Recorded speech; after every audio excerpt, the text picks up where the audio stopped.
really after Hashyness, the Rebbe went himself. Hashyness, of course, but after Hashyness, you really don't need the lulav anymore from Kriyas Torah. So let's say the services took another hour. So you would think that maybe the Rebbe wants because there are people who didn't bench yet and they're waiting. They would bench after the Rebbe came upstairs. Then the Rebbe would give Rabbi Harlik back the lulav, and the line started again for the next hour or two. People were still benching, and they would have them with other minyanim that were happening later.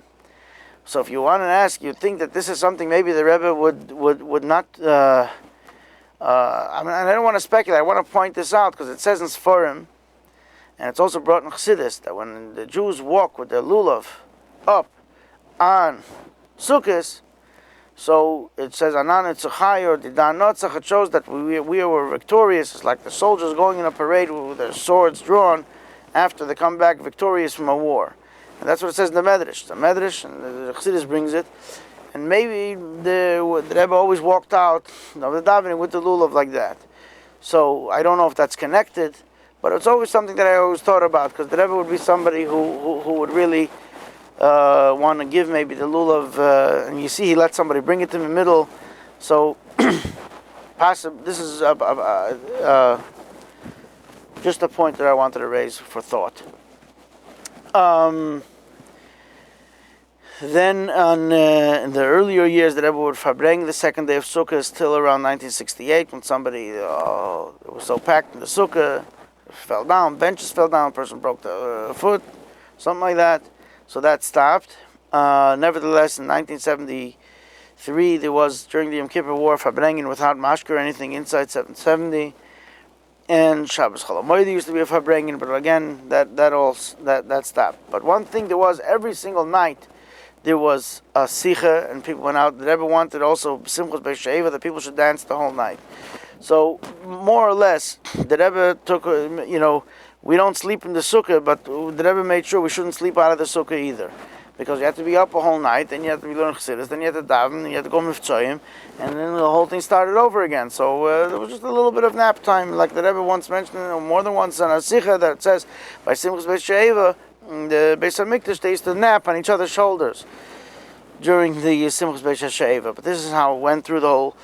And then we came to the highlight of Tishrei, maybe, and the highlight of Sukkot was, of course, Shmini Atzeres, Simchas Torah, where there was Hakofis, and that's already a whole nother story.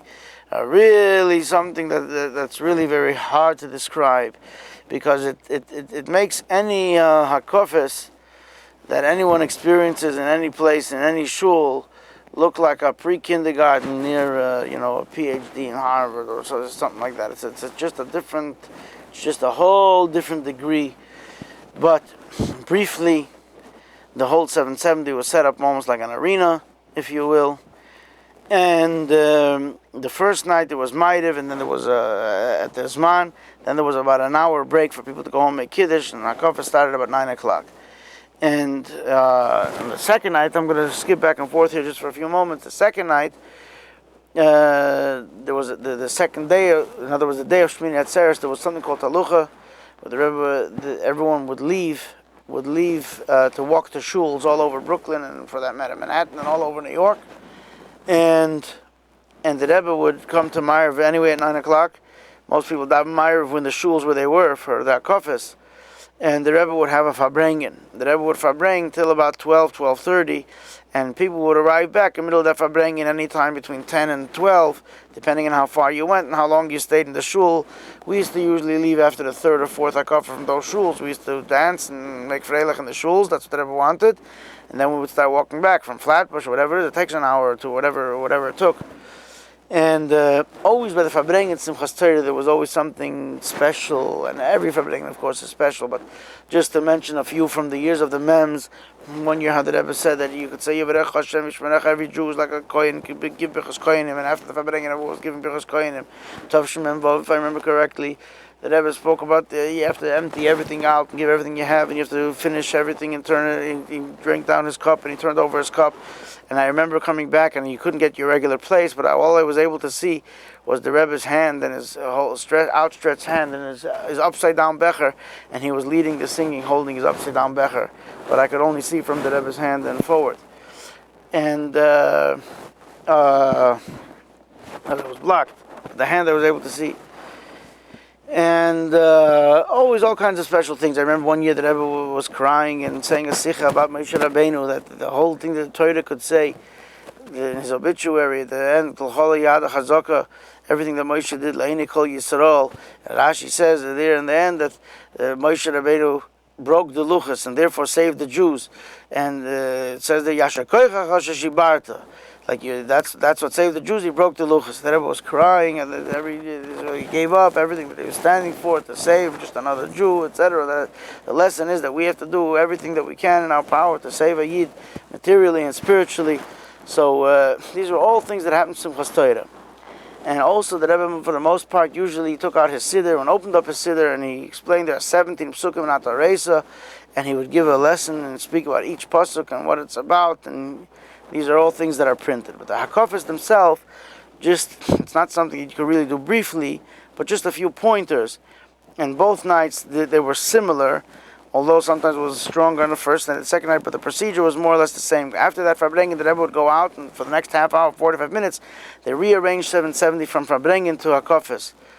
I remember Tafshin on Beis, the Rebbe came down a little earlier after the Farbrengen. It really wasn't all set up yet. But for the most part, the other years, they were pretty quick. They took out the benches. Most people went outside for a few minutes and there was a kiddush there. And they set it back up. But the Rebbe came in always to the niggin, to the ya, ya, ya, ya, ya, ya, ya, ya, ya. That's always the niggin that they sang when the Rebbe was coming in. And as soon as he came to his place, he put down his siddur and he turned around. And he was clapping and making with his hands and making very lebedik. That's before anything started. Then there was the Atar Reisa, and the Rabbi called out on the different nights, different things. People paid money for psukim, but always the Rebbe said the first pasuk and the last pasuk, and as he would also sometimes say the whole thing. And there was the donations. One night was given for the yeshiva, and one night was for the American Student Chinuch. That was the second night, it was Torah and whatever. And the Gaboim were announcing people, but always the first and the last pasuk was the Rebbe's pasuk. And the Rebbe always said, Atar Reisa Ladas.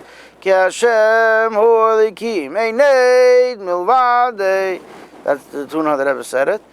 And then the other people got psukim. And the Rebbe always said the last pasuk also.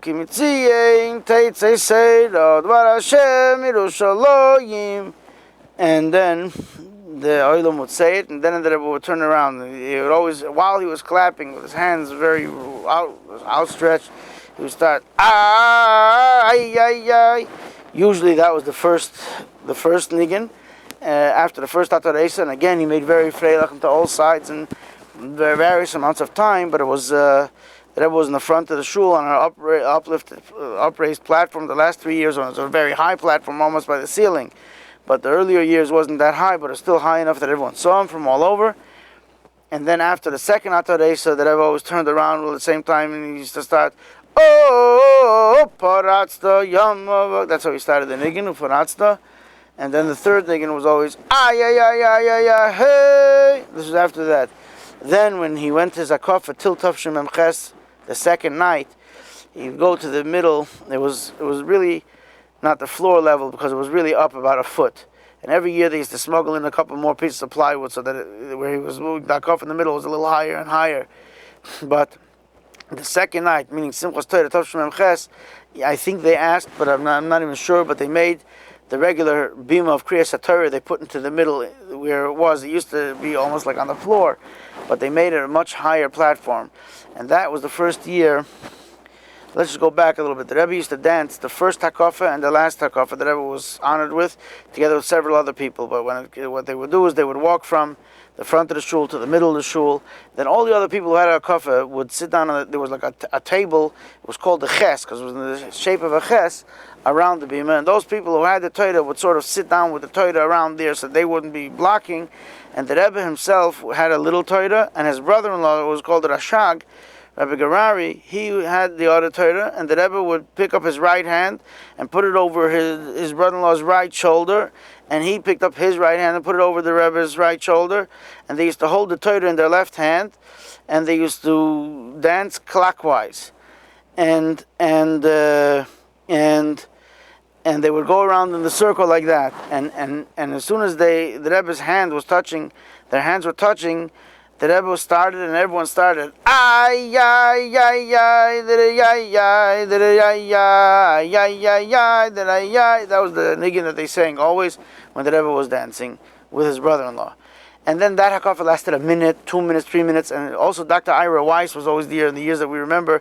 He would sometimes jump up in the middle. I remember one year he was even dancing with them, because what he was really doing was checking the pulse of the Rebbe's brother-in-law while they were dancing, because the Rebbe called him. He was jumping in the middle. I'm sure Willem remembers also. But they would dance like that. And the hakafa literally lasted a minute or two that the Rebbe would dance around like that. And some years he was the Rebbe's brother-in-law was older than him. He was an elderly Jew, and it was hard for him. But nevertheless, he wanted that the Rebbe should dance more. So he gave it all he had till something like 3 minutes for a little later. And then the Rebbe always wanted to make sure he was okay and this, and he usually had some attendants who were holding him, helping him afterwards. And then the Rebbe would give a bracha to everybody. So then the Rebbe went back to his place. Now for all the subsequent hakafas, people were honored to go to the middle, and they would all jump up and down with the Torah more or less. But each time, for each hakafa, first of all, the Rebbe made sure that all the Sefer Torahs went back into the Aron Kodesh, and then they all came back out again. For some reason, that was the minhag there. And for each hakafa, there was usually basic nigunim which they sang by hakafas. Chalkan, Shoyim, and Yishia, Samecha, different nigunim they sang. But each time the Rebbe turned around, and those hakafas lasted 5 minutes, 6 minutes, 8 minutes, and the Rebbe made it with his hands and clapping and dancing in his place. And it was each time in between each hakafa.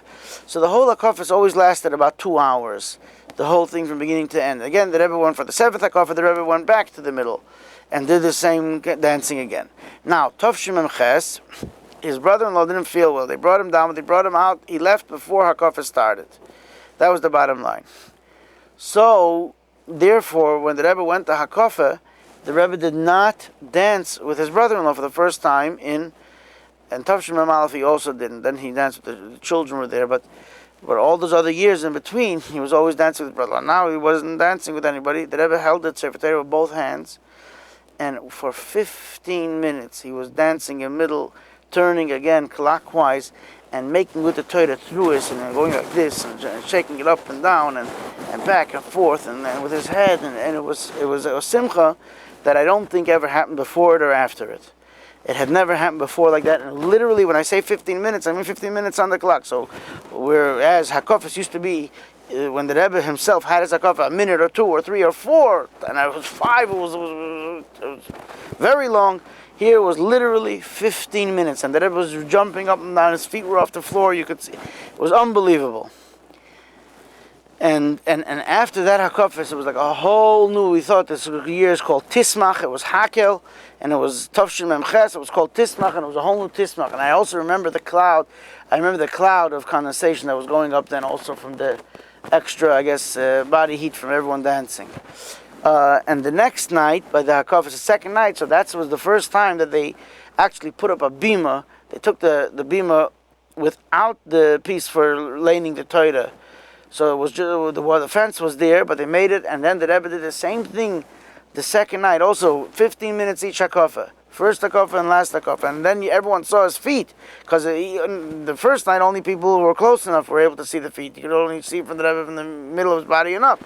Second night, everyone saw how the Rebbe was dancing and jumping, and the Rebbe looked at every single person on all the sides, and all the rows, and all up and down, and here and there. He looked at everyone in the eye, and he was taking the Sefer Torah and going like this.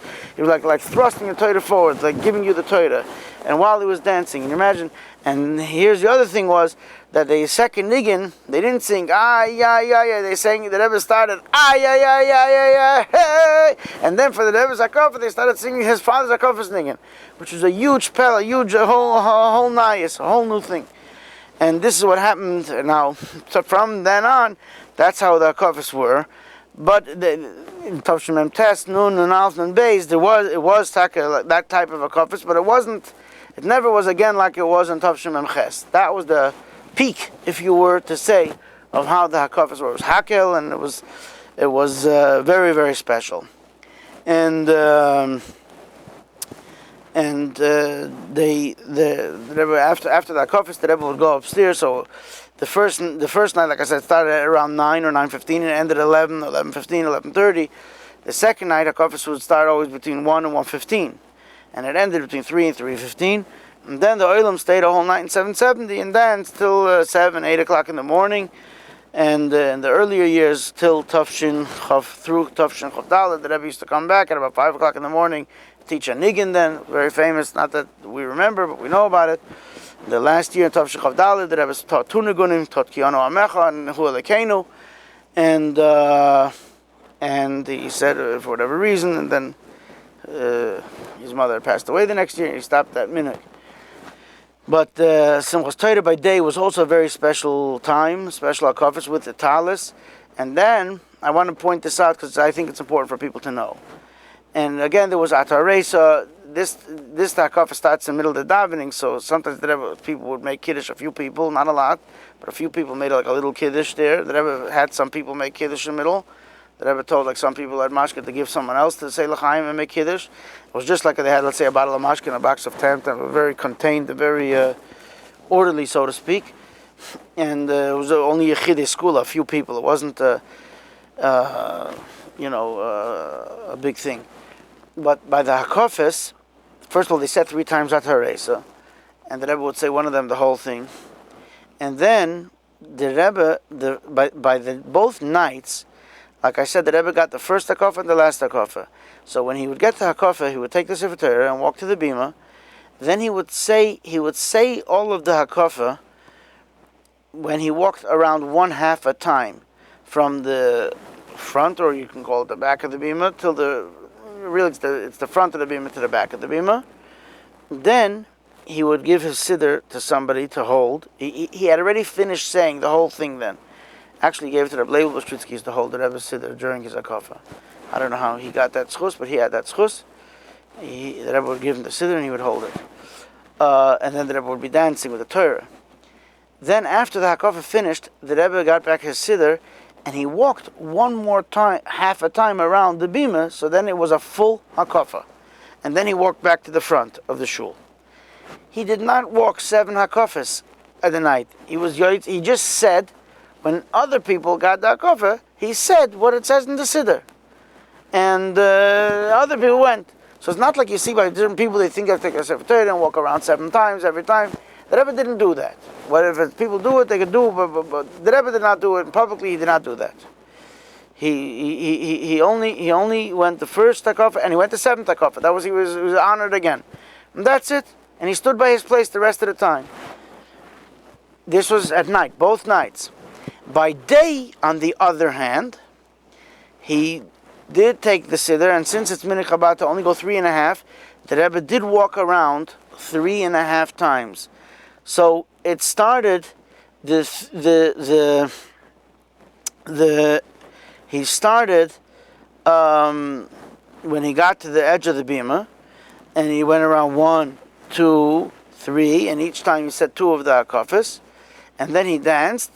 And then I believe the final half he did to get to the other corner. I don't know where it wasn't considered anymore the other half.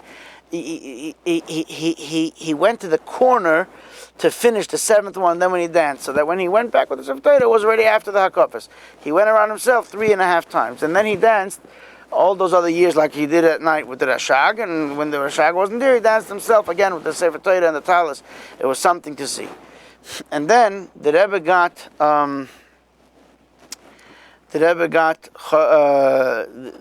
first of all, the different years, different things. Rabbi used to get Chosan Torah, Chosan Bereishis, but the Rebbe used to get Chosan Bereishis. And other people used to get together Chosan Torah, different Chassidim, and they used to call, Simchas Torah was the only time that the Rebbe was called up to the Torah by his name, his holy name, and of course by his father's name, and if this is accurate, what I've heard was, I believe I used to see it, but I used to see Rabbi Shustam was the Balkoira, And when he read the Rishus for the Aliyah for Simchas Torah, he had this paper, and I believe the Rebbe wrote it out how he should say it. And he used to read from the paper, and he was very, very emotional when he read it, and he would call up Amoid, Amoid, Amoid, Adeneinu, Mereinu, Rabbeinu, Rav, Rabbi Yosef, Yitzchok, Ben, Adeneinu, Mereinu, Rabbeinu, Rav, Rav Sholem, Deber, yes, Adeneinu, Mereinu, Rabbeinu, he said the Rebbe's name, Ben, Rav, Rav Levi, Yitzchok, Hasan, Rishis, Boro. And so he called first the Frierdiker Rebbe and then the Rebbe. They also Ben Harav Rabbi Yitzchak. And then the Rebbe, that was the only time in the year that when the Rebbe had the Aliyah, he actually held the Eitz Chaim with his talis. Like a lot of people do it always. But he would hold, always the whole year the Rebbe held it straight on the Eitz Chaim. But on Simchas Torah, the Rebbe took the front two parts of his talis and he held it then. And people said, because he was there with the Frierdiker Rebbe, whatever, but this is how the Rebbe did it. And then someone else had Maftir, the earlier years, Rebbe Kazanovsky, because he had Yortzeit then, later different people, Rebbe Chadikov had it, or whatever had it. And they used to sing Sisu V'Simcha V'Simchas Torah. And then Simchas Torah, there was also always, again, if I bring in Motzei Simchas Torah, not much. In other words, it started a little bit before the Shkia, everybody washed, and then there was Kosher Bracha. The Kosher Bracha was always a very frail Kosher Bracha. And that's what the Rebbe always said afterwards, Yankiv Halach L'Darkoi, Yankiv went on his way, and Vayivku Boi Malach Elikim. So the Eibusha should help that indeed, this year of Hakel, we should all come together and we should get the real Hakel, the Hakel of the whole Kalal Yisrael, with the Rebbe together in Yerushalayim and HaKodesh with the coming of Mashiach. May it happen this year, and there be Mishalates and all the things Kipshuti.